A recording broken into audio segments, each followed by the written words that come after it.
राधे राधे।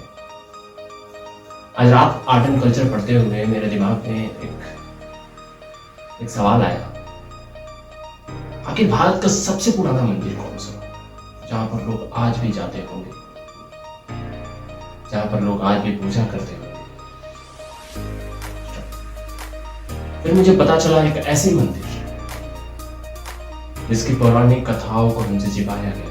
कहानी है भारत की सबसे पुरानी मंदिर मां मुंडेश्वरी मंदिर की,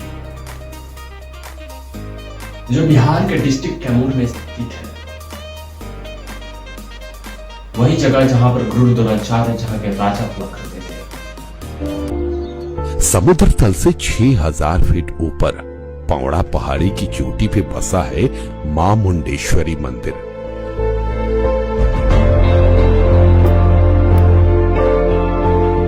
जो हिंदू सभ्यता का सबसे पुराना मंदिर है। माना जाता है कि इस मंदिर का निर्माण 635 ईसा पूर्व में हुआ था।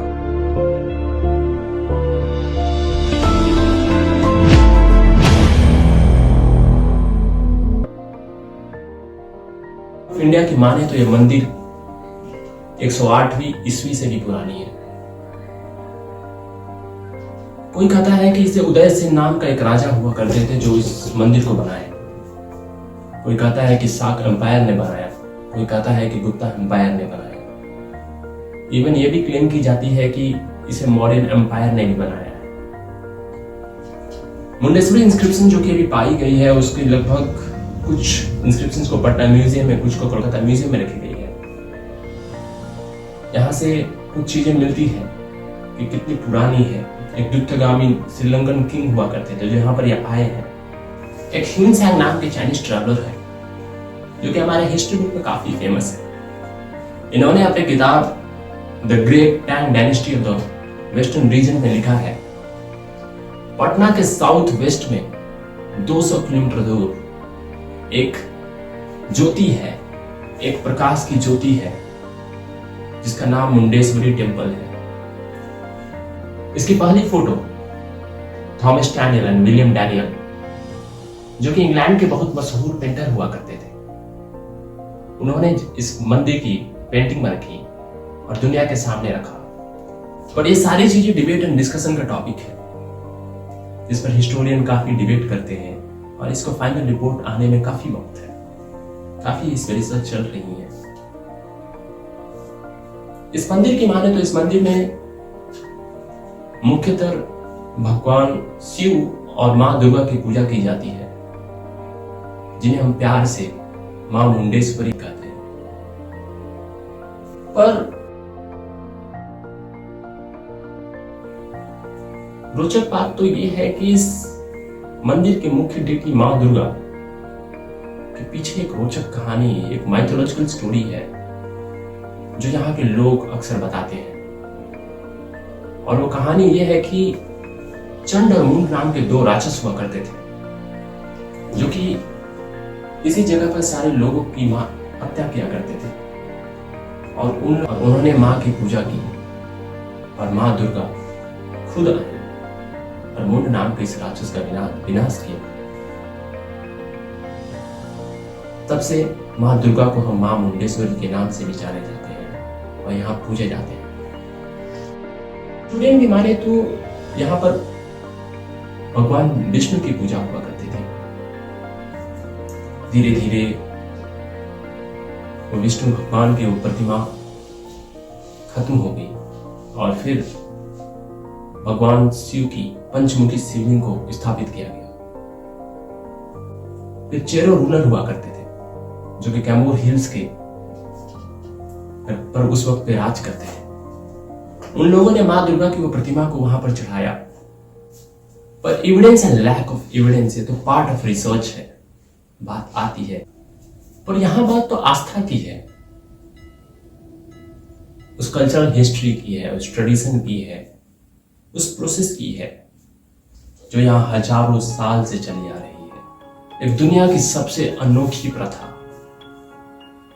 जो दुनिया में कहीं नहीं होती है।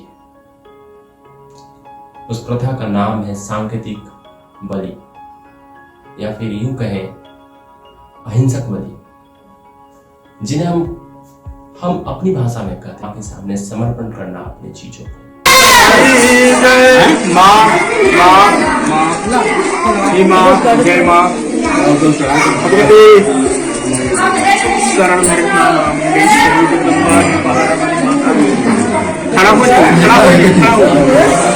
मनावती देखिए आप,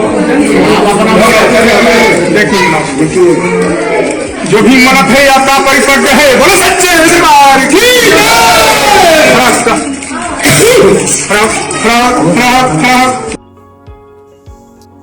सांकेतिक बलि यानी कि अपने प्यारे चीज को जाकर मां के सामने समर्पण करना, और उसकी हत्या नहीं की जाती, उसे मारा नहीं जाता, सिर्फ मां के सामने समर्पण करके उससे कुछ मांगा जाता है, कुछ मन्नतें मांगी जाती है और मां पूरी करती है। लोग अपनी स्वयं की इच्छाओं से कुछ देते हैं मां को। ये प्रथा इसलिए चली आ रही है हजारों साल से, क्योंकि पहले इस प्रथा को कुछ ऐसे समझे हम, हजारों साल पहले इकोनॉमिक वेल्थ हुआ करती थी हमारी, भेड़ बकरी जानवर, जितने भी सारे जानवर हैं, सारे जानवर, और जब मां के सामने कुछ मांगने जाते थे तो अपने प्यारे चीज को मां के सामने रखते थे।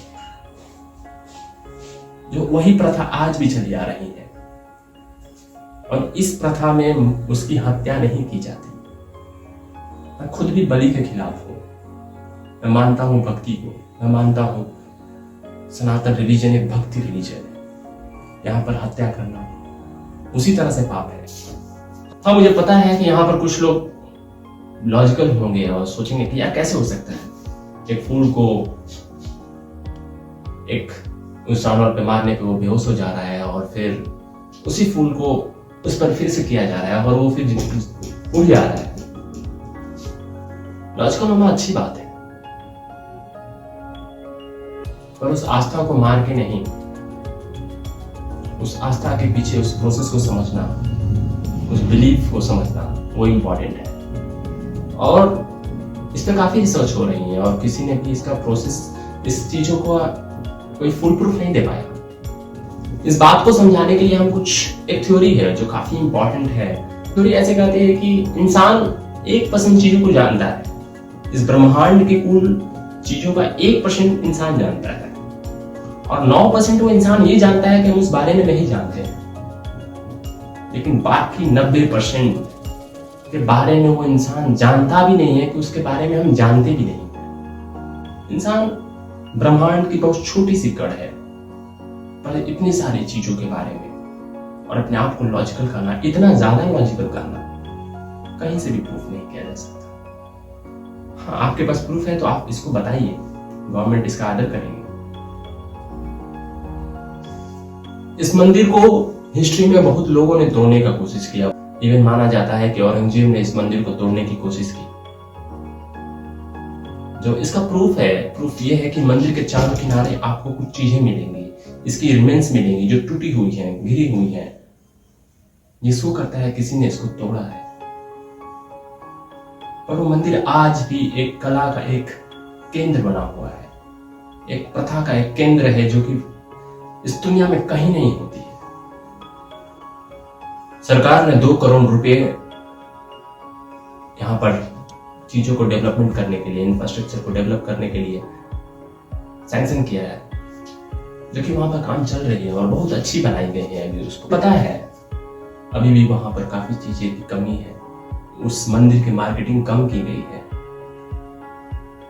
उस मंदिर के बारे में लोगों को कम बताया गया है। इस मंदिर से जुड़ी एक कंट्रोवर्सी भी है। कंट्रोवर्सी ये है, 2130 साल पहले श्रीलंका के राजा दत्तागामिनी के एक रॉयल सिक्का मां मुंडेश्वरी मंदिर के यहां मिला, और तब से ये लोग कहते हैं कि ये बुद्धिस्ट रिलीजन का टेंपल भी है। पर आर्कियोलॉजिकल सर्वे ऑफ इंडिया का कहना है कि मां मुंडेश्वरी मंदिर पहले शिक्षा का केंद्र भी हुआ करती थी। तो यहाँ दूर दूर से डोनेशन आया करती थी, उनमें से एक दत्तागामिनी भी थे। आशा करते हैं आप सबको ये वीडियो अच्छा लगा होगा। मिलते हैं कुछ नए वीडियो के साथ, तब तक कुछ सीखते हैं, कुछ आगे बढ़ते हैं। राधे राधे।